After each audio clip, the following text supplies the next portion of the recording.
اے میری قوم، تم سب ان بتوں کے سامنے سجدہ کرو، یہی میرا حکم ہے۔ ہم صرف اللہ کو مانتے ہیں، آپ ہماری جان لے لیں پھر بھی ہم شرک نہیں کریں گے۔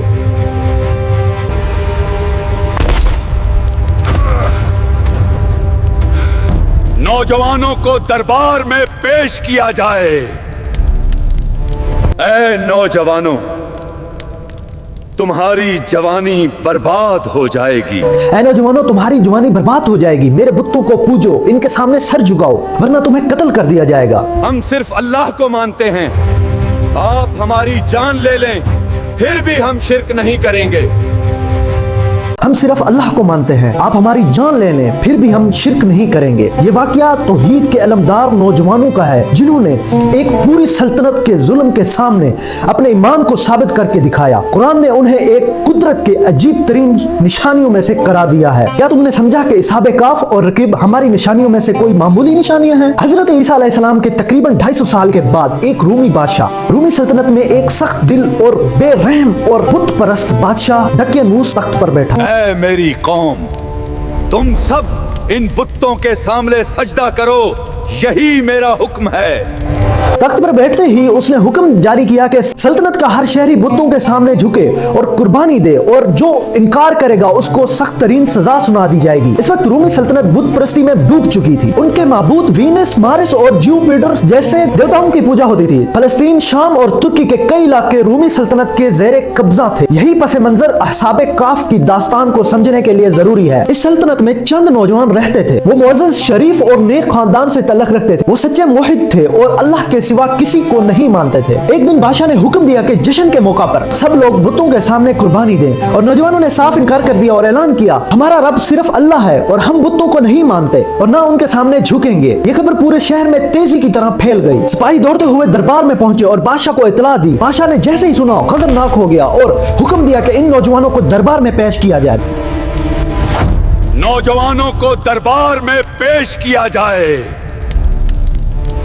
نوجوانوں کو دربار میں پیش کیا گیا۔ اس کے بعد بادشاہ نے دھمکی دی کہ اگر انہوں نے بتوں کو سجدہ نہ کیا تو قتل کر دیے جائیں گے، مگر نوجوانوں نے جواب دیا، ہم صرف اللہ کو مانتے ہیں، آپ ہماری جان لے لیں پھر بھی ہم شرک نہیں کریں گے۔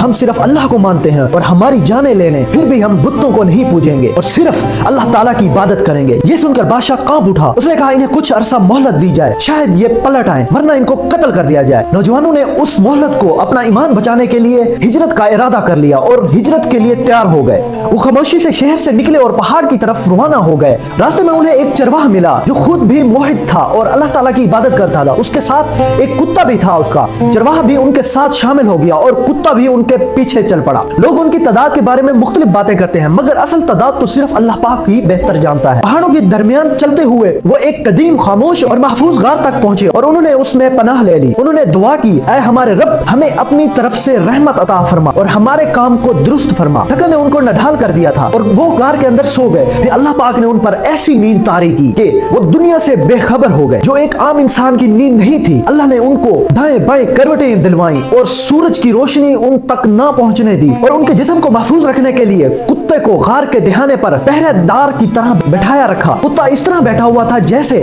وہ بالکل جاگ رہا ہے اور اپنے مالکوں کی حفاظت کے لیے بیٹھا ہوا ہے تاکہ ان کو کوئی نقصان نہ پہنچا سکے۔ یہ نوجوان تقریباً 309 سال اسی غار کے اندر نیند کی حالت میں پڑے رہے اور سوتے رہے، اور ادھر بادشاہ دقیانوس بھی مر گیا۔ اس کے بعد کئی بادشاہ آئے اور کئی گئے۔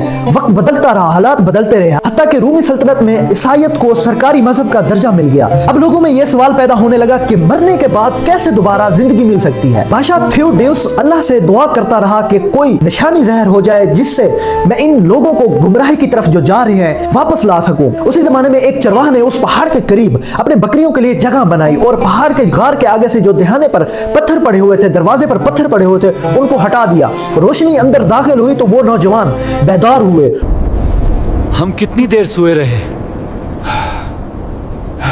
انہوں نے کہا کہ ہم کتنی دیر سوئے رہے ہیں, شاید ایک دن یا ایک دن کا کچھ حصہ. انہیں اب بھوک محسوس ہوئی. اب ان نوجوانوں نے فیصلہ کیا کہ ایک بندہ شہر میں جائے اور شہر کے حالات بھی جان کے آئے اور وہاں سے اپنے کھانے کے لیے کھانا بھی لے کر آئے. تو وہ ایک نوجوان شہر کی طرف چل پڑا. جب وہ شہر کی جانب بڑھا, اس نے دیکھا کہ شہر تو بالکل تبدیل ہو چکا ہے, لوگ بدل چکے ہیں اور شہر کے حالات بدل چکے ہیں. جب وہ شہر کے اندر داخل ہوا تو ایک حلوائی کی دکان پر گیا, اس نے مٹھائی لی اور جب مٹھائی لی تو اس نے پرانا سکہ دیا تو لوگ حیران رہ گئے اور انہوں نے کہا شاید کوئی پرانا خزانہ نکل آیا. یہ معاملہ بادشاہ تک پہنچ گیا. جب بادشاہ کو اس بات کا پتہ چلا تو اس نے کہا کہ اس نوجوان کو دربار میں لے کر آؤ. جب وہ نوجوان وہاں پر دربار میں پہنچا تو اس نے اپنی ساری کہانی بادشاہ کو بتائی. بادشاہ نے اس کی کہانی سنی اور پھر اس نے حکم دیا کہ آپ میرے ساتھ چلیں اس غار کے پاس. اور جب وہ اس غار کی طرف بڑھا اور سارے لوگ جو شہر کے جتنے بھی لوگ تھے وہ بھی ان کے ساتھ چل پڑے اور پورا شہر غار کے دھیانے پہنچ گیا. جب غار میں بادشاہ اندر داخل ہوا تو انہوں نے سب نوجوانوں کو دیکھا تو بادشاہ نوجوانوں کی باتیں سن کر رو پڑا اور سمجھ گیا